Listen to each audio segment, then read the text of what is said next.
Alors comment attirer plus de clients? Déjà on va voir au niveau du choix du point de vente. Pourquoi est-ce qu'un client va choisir un point de vente et pas un autre? Donc bien sûr ça dépend du besoin du client. Forcément un client qui veut manger, il ne va pas aller dans une enseigne de bricolage. Donc en fonction du type de besoin du client, il va choisir tel ou tel magasin.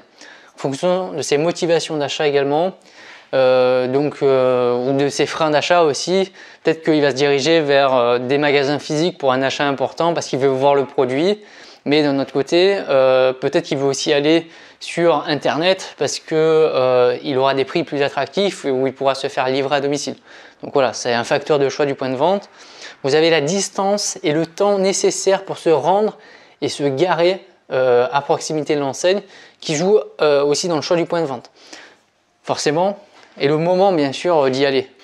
Forcément, il est 18 h, c'est l'heure d'affluence dans toutes les grandes villes. Vous n'avez pas forcément envie d'aller dans le point de vente qui se situe en plein dans le centre-ville où vous n'avez même pas la possibilité de vous garer. C'est pour ça qu'avoir un parking pour un magasin, c'est quelque chose de super important parce que et c'est le problème des centres-villes, les clients ils ont du mal à se garer, même s'il y a des transports en commun, et du coup c'est un facteur un peu qui ne va pas forcément attirer le client. Mais en tout cas, il va de lui-même, il va évaluer est-ce qu'il est loin du point de vente, forcément, et quel temps est-ce qu'il va mettre pour y aller à un instant T pour choisir entre deux points de vente similaires où il peut hésiter. Après, vous avez aussi bien sûr l'image du point de vente qui va jouer un rôle important dans le choix.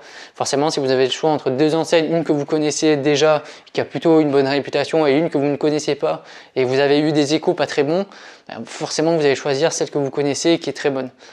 Ensuite, comment attirer un peu plus de clients? Donc, on a déjà largement parlé déjà dans les facteurs d'attractivité du point de vente dans la précédente vidéo, mais on va les reprendre et c'est important d'insister dessus. Donc bien sûr vous avez le merchandising qui est super important, donc c'est l'art de mettre en valeur le produit. Il y a plein de techniques donc, sur le merchandising comme les réimplantations, les podiums, les mises en avant, les théâtralisations qui en font partie. Vous avez l'ambiance du magasin qui va attirer plus de clients, donc le marketing sensoriel. Vous avez les animations commerciales et les opérations de promotion qui sont un gros facteur d'attractivité, le prix aussi, donc toute la partie en fait en quelque sorte le mix marketing.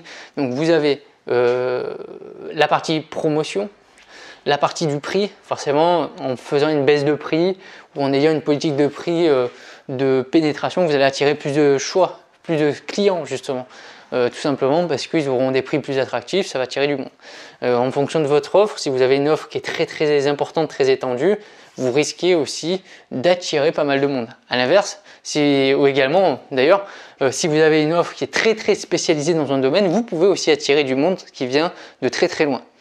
La communication fait partie des facteurs en tout cas pour pouvoir attirer plus de clients. Si vous faites une grosse politique de communication, vous allez forcément toucher beaucoup plus de monde et vous avez plus de chances que ces personnes-là viennent dans votre magasin pour les transformer en clients. Le personnel qui est aussi un axe sur lequel on peut jouer, c'est-à-dire qu'on peut former le personnel à de la vente, à du conseil client, à de la relation client pour bien accueillir le client, lui faire vivre une bonne expérience et ça va forcément fidéliser la clientèle et les attirer. Et bien sûr, vous avez aussi l'agencement et le mobilier qui va aussi avec le secteur géographique du magasin et de la renommée ou l'aspect touristique du magasin aussi.